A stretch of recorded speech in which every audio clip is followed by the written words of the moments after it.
Yoyosi pa rin ba kayo kahit pa may ibang tao?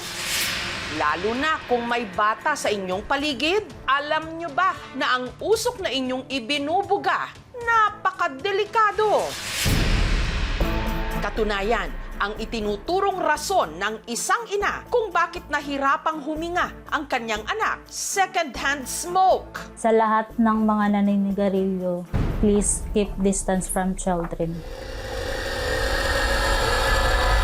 8 milyong tao sa buong mundo namamatay taon-taon dahil sa paninigarilyo at mahigit 1 milyon rito dahil lang sa second-hand smoke o yung mga nakakalanghap lang ng usok mula sa mga nagyoyosi. Katulad daw ng sinapit ng isang bata sa probinsya ng Rizal.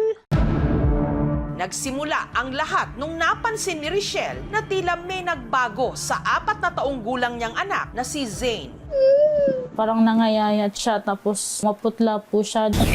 Medyo may halak po siya sa dibdib. Malalim po yung paghinga niya.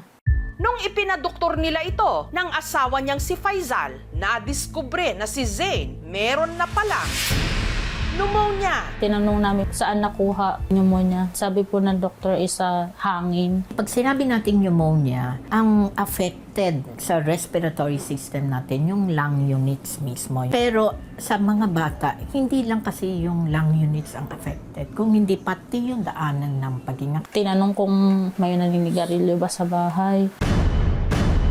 Ako po hindi pa ako naninigarilyo. Sabi po namin galing po kasi yung pasyente yung sa bakasyon. Doon po kasi is marami pong naninigarilyo. Naalala nila na kababakasyon lang nila sa General Santos City at sa Zamboanga City sa Mindanao nung umuwi mula Saudi ang Lola Veronica ni Zane, kung saan marami sila roong mga kamag-anak na naninigarilyo. Madalas po naninigarilyo doon yung lolo ni Zane, asawa ng kapatid ni Lola Veronica. Halos siguro mauubos yung isang nalalanghap pa rin namin yung binubugan. Hindi kami lumalayo. Kasi nahiya nga kami, nakikituloy lamang kami. 2 buwang nanatili si Zane sa Gensan at sa Zamboanga City, kasama si Lola Veronica. At nung bumalik na ito sa kanilang bahay sa Rizal, nakitaan siya ng mga senyales na hirap na siyang huminga. Pag sundo ko po kay Zane, na-shock po ako kasi parang nangayayat siya. Dinala namin si Zane sa hospital po. Paglipas ng mga araw sa ospital, si Zane na cardiac arrest. Na-revive po siya. In-ICU ang bata. Nalaman nilang meron na pala si Zane PARDS o Pediatric Acute Respiratory Distress Syndrome. Itong mga pasyente kulang sa oxygen. Kadalasan yan yung oxygenation bagsak na mangangailangan na makabit sila sa respirator. Hanggang nangyari na ang kanilang kinatatakutan. Nag-cardiac arrest po ulit si Zane. Ginausap ko yung asawa ko na sabi ko, tama na, wag na i-revive si Zane kasi parang lantang gulay na po kasi siya. Antay na lang na mag-stop yung heartbeat niya. Tapos pag once na mag-stop yung heartbeat niya, hahayaan na lang. Hindi na po siya i-revive.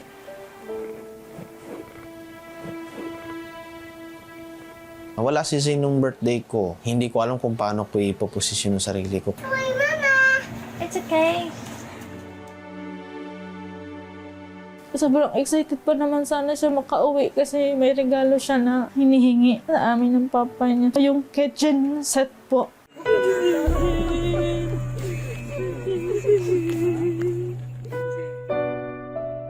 Sobrang sakit sa pakiramdam. Sana ako nag-alaga sa anak ko. Sana hindi siya namatay. Ayon sa lola ni Zane na si Veronica, sinigurado naman daw niyang malayo ang kanyang apo sa mga naninigarilyo. Yung brother ko po, naninigarilyo yon. Kung magsigarilyo yan siya, malawak man din yung lupain nila, nasa malayo man siya.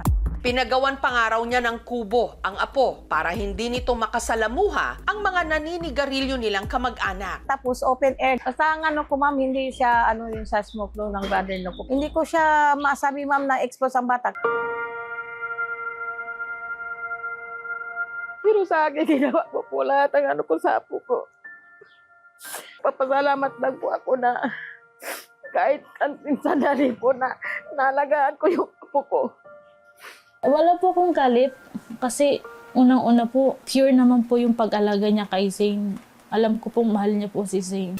Ang makalanghap ng usok ng sigarilyo, lubhang mapanganib, lalo na sa may mga mahihinang baga at resistensya. Gaya ni Zane na ayon kay Richelle, sakitin talaga. Every time po pinapakain namin siya ng solid food is umiiyak siya. Nagre-rely lang po siya sa milk. Pigsahin po talaga siya. Like, every 2 months, may pigsa. Pag may pigsa, it gives me the impression na mahina talaga yung immune system. Who's there? Posible rin daw na may iba pang sakit o kondisyon ng bata. Yung hugis ng ulo niya is parang hindi normal. Pero dahil hindi raw sapat ang kinikita nilang mag-asawa sa call center, Hindi po kami nakapagpasuri sa immunologist. napag-alaman din nila na ang sakit ni Zane hindi lang basta pneumonia. Ang first diagnosis po kay Zane is aspiration pneumonia po. Kadalasan nakukuha yan kapag pinapakain. Kasi kapag nakahiga, ang tendency, mabilis lang tumuloy-tuloy doon sa daanan ng paghinga. It's not related sa second-hand smoke. But kung meron kang exposure sa second-hand smoke at saka nawala nga yung pangwalis no, nung plema, so yung plema na yan, hindi effectively mailalabas.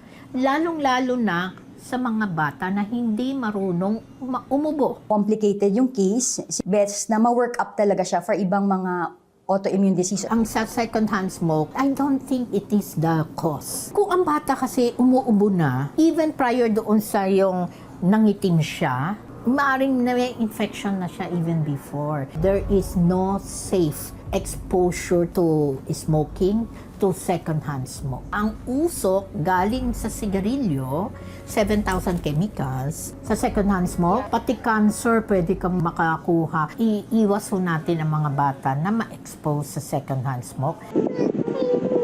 Mahigit 1 taon na mula nung namatay si Zane, pero baon pa rin si Richelle sa kanilang naging hospital bill. Ngayon po may balance po kami na nasa 800,000 po. Ang doctor's fee po is nasa around 300. Ngayon lang din daw nagawang ibahagi ni Richelle ang kanilang pinagdaanan. Ang dami kasing lumalabas sa newsfeed ko na may pneumonia ng bata. Madami pong nag-send ng sympathy nila sa akin. Ang atensyon ng mag-asawa, itinuon na nila ngayon sa kanilang bagong anak. Since may baby na po kami, nagkaroon po kami ng hope, pero andun pa rin yung pain. Bumabawi po kami sa second born namin. Yung bata may regular check-up na sa pediatrician.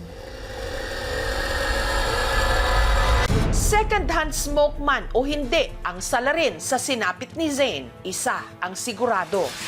Kapag may usok ng sigarilyo, hindi ka makakahinga ng maluwag. Hi, Mama! It's okay.